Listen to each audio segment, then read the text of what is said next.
Yep. Yep. We're back. We are back. We're back in this thing. What's up, everybody? SimCZX of the Smart Kingdom. That felt good to say again. And welcome to Times. And I apologize. You want to know what's been going on? And I have time to do wrestling content as much as I do.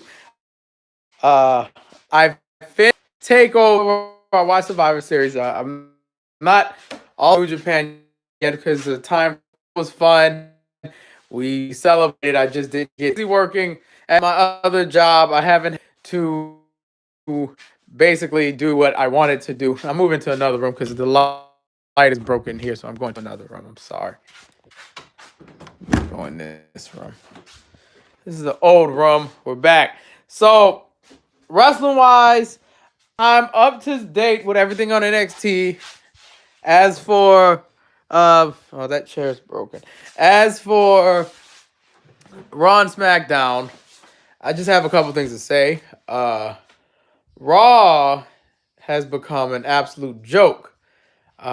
Since Roman Reigns, announced that he had leukemia again, and now that Strowman's injured, the show is an absolute joke. Lesnar's the champion again, big whoop. That's probably because of what's going on with Roman. But after all, I can't watch it, especially after what I was told tonight um, about what happened on the show. I have no reason to watch Raw anymore. It was just piss jokes. Yeah, I heard the second match was good. Then we have what the second match was just Ziggler versus Rollins. I think that was it. But I didn't watch it.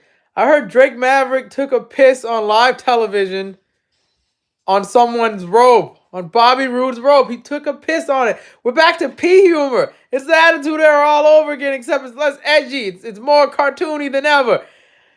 There is no reason to watch Raw. As for SmackDown, I appreciate what they're trying to do. I like the dark Daniel Bryan. I like this edgier, more gritty Daniel Bryan, but I just don't have the time to watch that show and get recapped on everything. But what I do want to talk about was Takeover. It was bloody amazing. Hit out the park once again. Every match on that show delivered. Compared to Survivor Series, which was just utter garbage. It was the pee joke of pissing on SmackDown. The entire Velveteen all day. That should have been his night. He should have beat Tommaso Ciampa. It didn't happen. It didn't happen. So freaking close, but Dream is over. I have a Velveteen Dream shirt thanks to my brother, and I just think that was the Dream's best match. Period. Like in his entire NXT tenure, that was his best match, his best performance. It was a trip down memory lane, and I enjoyed it. I love the Cassius Ohno versus Matt Riddle thing in the beginning of the show. Final Flash, and you out. Aleister Black versus Johnny Gargano was awesome. Kairi Sane versus Shayna Baszler was up in the air for me. I enjoyed it though. The War Games match outdid the one from last year. I will say that. I hope I'm not forgetting anything. I don't think I am forgetting anything. But yeah. Also, I'm going to talk about the Lars Sullivan thing real quick. Dude, come on. You got to watch what you say on the internet. It will never fail. If you said something problematic, it will come back to bite you in the ass every time. I don't know what this is going to do for his push, but if what he says is true, and if he still believes that, it's F. Lars Sullivan forever, because we don't need those type of people, on the TV screens, and I don't need to be supporting those type of people who feel that way towards the people who look like me. That's messed up. No, Lars said that black people, they want to throw a pity party because of what their grandparents and ancestors went through. Stuff that happened like 50 years ago. Wanting human rights and everything, but he thought it was a joke. He said it a bunch of other things. I'm sure he said the N-word at least 12 times in his lifetime because he said rhetoric like this. But I don't really care for Lars Sullivan anymore. If that's how he's acting, he should issue an apology. You should break character and issue an apology and seriously do something. So he doesn't, seem like an asshole. Donate some money to a fund for people of color or something. Don't be an asshole and just be racist and shit. It's not cool. Oh man, my mind's all over the place because it feels good to be back for just a little while. The World Tag League is going on. That's a thing. Um, Apparently Walter signed with a WWE UK. So WWE NXT UK. So he's there. That's interesting. Um, I don't really know what else to say. I'm all that matters is NXT when it comes to WWE anyway. It's the only show that's being written right and the storylines are progressing correctly. It's not just, piss jokes and potty humor and Daniel Bryan's dark now and everything else. It's just it's an actual wrestling show. In that 1 hour, I feel like I'm enjoying wrestling again compared to the 2 hour and 3 hour drivel that is Raw and SmackDown. They needed to get it together, and that's about it. I just wondered, did you hear about a? Yeah, Joe, I did. Um, I'm interested to see how that's gonna work because their contracts are coming to an end. If memory serves me correct, I think Omega's ends in January. The Young Bucks, I believe, are free agents right now, and Cody is close to being a free agent. I'm not sure if he is, but if the Elite show up in WWE, now would be the time to show up in WWE because a lot of people are on the shelf, especially main eventers. You don't have Roman, you don't have Braun. If you brought Kenny Omega in, booyah! That man could be just like AJ Styles and Shane Strickland. I think Shane Strickland did sign to NXT. You don't curse out someone from MLW and then just expect to come back to MLW. I think Shane Strickland is going to NXT, and so is Andrew Everett.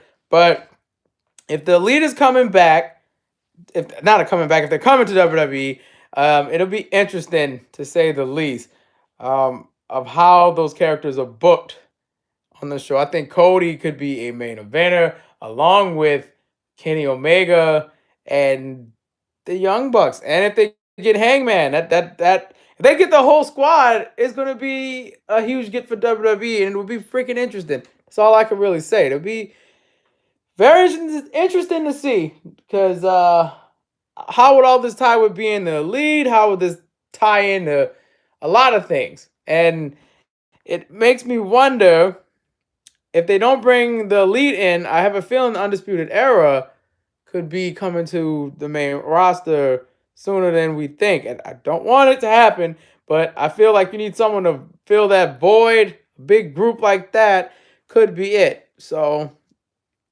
Triple H does need to take over the main roster. I'm not going to say Vince is completely out of touch, but Vince's ideas are they're outdated. The piss jokes and fart humor isn't funny. That like AOP should not be AOPP. That I never thought I'd say that about a dominant team like AOP. If you look at them in NXT, you look at WWE, it's like it's the difference is night and day. It's night and day. Yes, Joe. Adam Cole, baby. It's weird. The Revival lost to a pinata. My brother told me that. It happened again tonight. Ronda Rousey's feuding with people. I guess Nia Jax now. It doesn't matter. I was only watching SmackDown for Becky and Bryan, and until Becky comes back, I have no reason to watch. I like Daniel, but I'm here for the man. I am a huge Becky Lynch fan. She is the best. And that was one other reason I didn't watch Survivor Series, because no Becky Lynch, no watch. I want to see Becky beat someone's ass.